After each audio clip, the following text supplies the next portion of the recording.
Hello friends, मैं हूँ अर्चना और आप देख रहे हैं ड्रीम पफ होम बेकर। तो आज मैं बना रही हूँ 3 स्टेप डॉल केक अगेन। और यहाँ मैंने 9 इंच के केक मोल्ड का यूज़ किया है, उसके बाद 6 इंच का, उसके बाद एक छोटे से कटोरे का यूज़ किया है रसमलाई केक को स्पॉन्ज को बनाने के लिए। यहाँ मैंने क्रीम बीट करके रखी है 2 जगह। तो ये टोटल 1 लीटर व्हिपिंग क्रीम है। यहाँ रसमलाई का चंक्स है, रसमलाई है, चोको चिप्स है, पाइनएप्पल क्रश है। ये सारी तैयारियां करके मैंने एक जगह इकट्ठा रख दी है। अब 9 इंच के केक मोल्ड में जो मैंने स्पॉन्ज बेक किया है उसकी 3 लेयर में कट लगाऊंगी। और ये वाला जो है स्पॉन्ज, ये पाइनएप्पल फ्लेवर का स्पॉन्ज है। तो सबसे पहले तो हमें क्या करना है, बारी बारी से एक एक केक को तैयार कर लेना है। चूँकि ये 3 स्टेप केक है और आज ये मेरी केक देवघर से गोड्डा का सफ़र तय करने वाली है। क्योंकि आज जिस गुड़िया के लिए ये केक तैयार होने जा रही है वो गोड्डा में रहती है। तो ये केक बस से जाएगी गोड्डा। और यहाँ पर मैंने मैजिक कंपनी की फ्यूज़िया कलर का यूज़ किया है इस केक को कवर करने के लिए। तो आज मैंने सोचा छोटे छोटे बच्चियों को पिंक कलर बहुत पसंद होता है, तो पिंक और वाइट का कॉम्बिनेशन रखते हुए अपने तीनों केक को तैयार करूं। तो यहाँ पर मैंने जो सबसे बड़ा वाला केक था ये लगभग 1200 से 1300 ग्राम के बीच है, यानी 1.25 किलो का लगभग ये केक तैयार हुआ है। और इसको तैयार कर लेने के बाद अब मैं आपको मेज़रमेंट करके भी दिखा रही हूँ। देखिए, ये 1270 ग्राम हुआ है। तो इस तरह से इस केक को मैंने तैयार कर लिया है और अब इसे फ्रीज करने वाली हूँ। और अब जो 6 इंच के केक मोल्ड में मैंने स्पॉन्ज को बेक किया था वो मैंगो फ्लेवर में तैयार हुई है। और इसकी मैं प्लेन वाटर से सोकिंग करूँगी। और क्रीम इसमें मैंने बिल्कुल प्लेन रखा है क्योंकि मेरा मैंगो क्रश हो गया था ख़त्म। कोई नहीं, फिर भी ये मैंगो फ्लेवर वाली स्पॉन्ज मज़ेदार बनी है। और इसमें किसी तरह का मैंने कोई कलर यूज़ नहीं किया क्योंकि मुझे लगा कि बीच वाले केक को 3 स्टेप है तो ये जो दूसरा केक है इसे वाइट ही रखूं। तो पिंक, वाइट और पिंक फिर फ्रॉक रहेगा। तो इसमें मैंने क्या किया, टेक्सचर इफ़ेक्ट दे दिया। ये रसमलाई वाली स्पून थी, उसी से मैंने इस तरह जिगजैग डिज़ाइन बना दिया।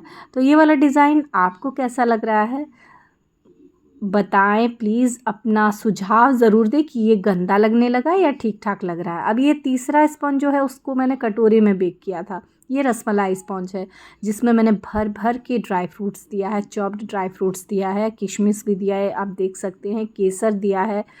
और इतनी मज़ेदार ये वाली केक बनने वाली है। तो मैंने सिर्फ टेस्ट के लिए उन्हें छोटू सा ये अपने तरफ से दिया है रसमलाई केक की। फ़र्स्ट टाइम वो खा के मुझे बताने वाले हैं कि इसका टेस्ट कैसा लगा। मैंने कहा कि हर फ्लेवर तो आपने ट्राई किया ही होगा, तो इस बार चलिए एक छोटा सा मैं रसमलाई केक बना रही हूँ, उसे भी ट्राई करके देखिए, फिर इसका फीडबैक मुझे दीजिए। तो अगर आप होम बेकर हैं और बराबर आपके रेगुलर कोई भी क्लाइंट है, तो कोई भी जो नया ट्रेंडिंग या फ्यूज़न केक आता है तो आप ज़रूर एक बार उन्हें अपनी तरफ से गिफ्ट दें, सो दैट आपको अगेन एंड अगेन अच्छा खासा क्वांटिटी वाला ऑर्डर आता रहे फिर। तो इस तरह से आज मैंने अपने तीसरे स्पॉन्ज को भी कर लिया रेडी। और इसमें लीफ नोज़ल से मैं फ्रॉक का डिज़ाइन बना रही हूँ। एक्चुअली मैं इसमें डॉल सेट करने वाली हूँ। तो मैंने क्या किया, इस केक को रात में ही तैयार करके रख लिया तीनों स्पॉन्ज को और फ्रीज कर दिया, क्योंकि ये केक देवघर से गोड्डा जा रही है। तो देवघर से गोड्डा जाने में बस में भी अगर सफ़र करता है कोई तो 2.5 से 3 घंटा लग ही जाता है। और फिर बस में काफ़ी जर्क भी होता है, तो इसके लिए मुझे इसमें थोड़ा सा मेहनत ज़्यादा करना होगा। इसमें स्ट्रॉ वगैरह का मैं यूज़ करने वाली हूँ ताकि केक अपनी जगह से हिले नहीं। तो सबसे पहले तो मैंने तीनों केक को फ्रीज में सेट कर दिया। और अब बारी आती है तीनों को एक दूसरे के ऊपर सेट करने की, प्लेस करने की। यानी केक को कैसे 2 टियर, 3 टियर, 4 टियर केक को एक के ऊपर एक प्लेस करते हैं, अब हम लोग ये देखने वाले हैं। तो सबसे पहले हमें क्या करना है, जितनी हाइट हमारी पहले केक की है उतनी हाइट की हमें स्ट्रॉ को उसमें डिप कर लेना है, कट कर लेना है सीज़र से। उसके बाद पैलेट नाइफ से उठाना है अपने दूसरे केक को और टॉप में डाल देना है स्ट्रॉ, जैसा कि आपने वीडियो में देखा। इसके बाद जब प्लेस हो जाए तो फिर से हम वही काम दोहराएंगे, यानी स्ट्रॉ अब जो दूसरे केक की हाइट तक जितना स्ट्रॉ का साइज़ आता है उसे डिप करेंगे और इस तरह से एक एक करके तीनों केक को इस तरह से प्लेस कर लेना है। इस काम में शुरू में मैं काफ़ी घबरा जाती थी, बहुत गड़बड़ियाँ होती थी केक गिरने का, या फिर होता है बिगनर्स को, और मेरे साथ भी वही चीज़ हुआ जो सारे बिगनर्स के साथ होता है। तो कोई नहीं, हम काम करते करते ही सीखते हैं। तो यहाँ अब है डॉल को डेकोरेट करने की बारी। तो फिर से मैंने लीफ नोज़ल से ही ड्रेस बनाया। मेरी बेटी ने कहा था कि मम्मा आज वी शेप का गला देना, तो मैंने वैसा ही करने की कोशिश की और पूरी कोशिश करती हूँ दोस्तों कि अपने हर केक को एक नया लुक देने की।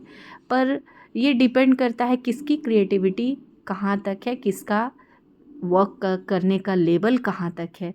तो मेरी क्षमता यहाँ तक थी, मेरी कैपेसिटी यहाँ तक थी, मैंने इस काम को किया और इस तरह से डॉल की ड्रेस को सेट कर दिया। और ये वाला काम तो मैं अपने टूटे हुए ट्राइपॉड में फ़ोन लगा करके ही कर रही थी, क्योंकि मेरी बेटी का स्कूल का टाइम था अर्ली मॉर्निंग जब मैंने इस काम को किया। फिर इसके बाद अपने केक को शाइनी इफ़ेक्ट देने के लिए मैंने सिल्वर स्प्रे का यूज़ किया इसमें, और अब इस तरह से मेरी तीनों लेयर सेट हो गई है आराम से। और अब थोड़ा सा बॉर्डर डिज़ाइन में दे रही हूँ, डेकोरेट कर रही हूँ केक को इस तरह से। तो आज की ये केक डिज़ाइन कैसी लगी दोस्तों, ये 3 स्टेप डॉल केक कैसा लगा? मेरी वीडियो अगर पसंद आए या कहीं से भी आपको फ्रूटफुल लगती हो तो हमेशा की तरह मैं फिर से रिपीट करती हूँ कि मेरे चैनल को सब्सक्राइब करें, ज़्यादा से ज़्यादा शेयर करें, और जिन लोगों ने मुझे इतना प्यार दिया, सपोर्ट किया मेरे चैनल को, उनको मैं अपने दिल की गहराइयों से धन्यवाद करती हूँ।